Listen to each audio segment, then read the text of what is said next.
Drugs ડેની ઉજવણી કરી મોટી સંખ્યામાં સ્કૂલ કોલેજના વિદ્યાર્થીઓ પોસ્ટર બેનર સાથે રેલીમાં જોડાયા. વડોદરા શહેર પોલીસ દ્વારા international drugs abuse and illicit trafficking day વોકેથોનનું આયોજન કરવામાં આવ્યું હતું, જેમાં મોટી સંખ્યામાં શાળાના વિદ્યાર્થીઓની સાથે પોલીસ વિભાગના અધિકારીઓ જોડાયા હતા.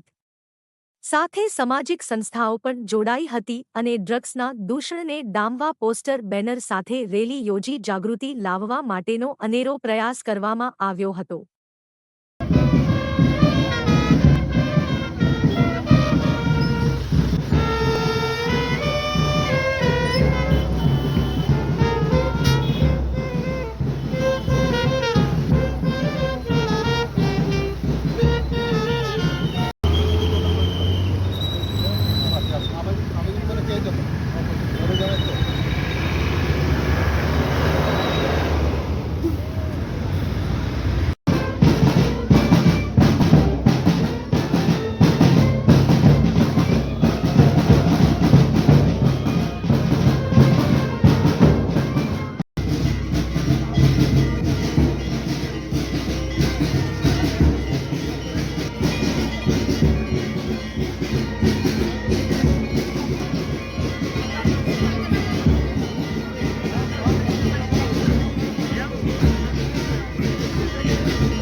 પોલીસ મિશન ક્રેકડાઉનમાં બે કામ કરી રહી છે. આપણે જનજાગૃતિ ફેલાઈ રહ્યા છે, શાળાએ શાળાએ જઈને, કોલેજીસમાં જઈને, જાહેર સ્થળો પર જઈને જેને છોડવું છે અને વ્યસન છૂટતું નથી એવા લોકોને આપણે કાઉન્સેલિંગની સુવિધા પૂરી પાડીએ છીએ, સારવારમાં મોકલીએ છીએ અને એમને સુધારવાનો પ્રયત્ન કરીએ છીએ. જનજાગૃતિ દ્વારા વ્યસન ઓછું કરવા પ્રયત્ન કરીએ છીએ. અને બીજી તરફ જે વેચાણ થઈ રહ્યું છે અને જે ગેરકાયદેસરના પદાર્થો જે વેચાઈ રહ્યા છે એના પર પોલીસ સપ્લાય રિડક્શન દ્વારા કાયદા દ્વારા ફરિયાદ દાખલ કરીને અને એવા વેચનાર વ્યક્તિઓને નિયંત્રણમાં લાવીને ડ્રગ એબ્યુઝનો જે આ મોટો જે અહીંયા આગળ આપણા રાજ્યની અંદર મોટો જે પ્રશ્ન આપણે આખા દેશમાં જે ફેસ કરી રહ્યા છે એની સામે આપણે લડત આપી રહ્યા છે. જોવાનો આપણું ટાર્ગેટ છે એટલા માટે કેમ કે વ્યસનની શરૂઆત એ આ દિવસોમાં થાય છે. કોઈ પણ માણસ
આજે એન્ટી ડ્રગ્સ ડે છે. આના ભાગરૂપે આપણે એક શાળા બાળકો, કોલેજ વિદ્યાર્થીઓ, પોલીસ અધિકારી કર્મચારીઓ અને શહેરના નાગરિકો સાથેના એક પદયાત્રાનું આયોજન કરવામાં આવ્યું છે. તો આ પ્રકારના કાર્યક્રમ છેલ્લા 14 દિવસથી આપણે શહેરમાં જુદા જુદા વિસ્તારોમાં આપણે આયોજન કરી રહ્યા છીએ. ખાસ કરીને વિદ્યાર્થીઓ, સમાજના અન્ય સભ્યો માટે એક મેસેજ આપવા માંગીએ છીએ. તો પોલીસ એન્ફોર્સમેન્ટ એજન્સી તરીકે ખૂબ મહેનત તો કરે છે, પરંતુ આખા સમાજ એક થઈને આપણે લડીશું તો હું માનું છું કે આ ડ્રગ મેનેસને આપણે સામે કરી શકીશું અને એક વ્યસનમુક્ત સ્વસ્થ વડોદરા શહેરની જે આપણા પરિકલ્પના છે આ સાકાર કરી શકીશું. Thank you. Gujarati 26 June international day against drug trafficking અને ઇલિસિટ ડ્રગ ટ્રાફિકિંગ તરીકે વિશ્વભરમાં ઉજવવામાં આવે છે. United Nations office on drugs and crime UNODC દ્વારા આ દિવસને નિમિત્ત કરવામાં આવ્યો છે કે આપણે આવનાર યુવાન પેઢીને ડ્રગ્સથી અને એના હાર્મફુલ ઇફેક્ટ્સથી બચાવી શકીએ એના માટે. આજરોજ વડોદરા શહેર પોલીસ, SOG, ફેથ ફાઉન્ડેશન, કૃપા ફાઉન્ડેશન, સૃજન ફાઉન્ડેશન અને અન્ય વડોદરાની શાળાઓના સહયોગથી એક વોકેથોનનું આયોજન કરવામાં આવ્યું છે, એક રેલીનું આયોજન કરવામાં આવ્યું છે, જેનો મેસેજ આપણે એક જ આપી રહ્યા છે કે આવનાર યુવા પેઢીને આપણે ડ્રગ્સથી થતા હાર્મફુલ ઇફેક્ટ્સથી બચાવી શકીએ. આવનાર જનરેશનને આપણે આપણી સોસાયટીને તંદુરસ્ત હેલ્ધી લાઇફસ્ટાઇલ પસંદ કરવા માટેનો મેસેજ સાથે આ એક અર્લી મોર્નિંગ રેલી વોકેથોનનું આયોજન કરવામાં આવ્યું છે. સુઝન અનંત, ફેથ ફાઉન્ડેશન.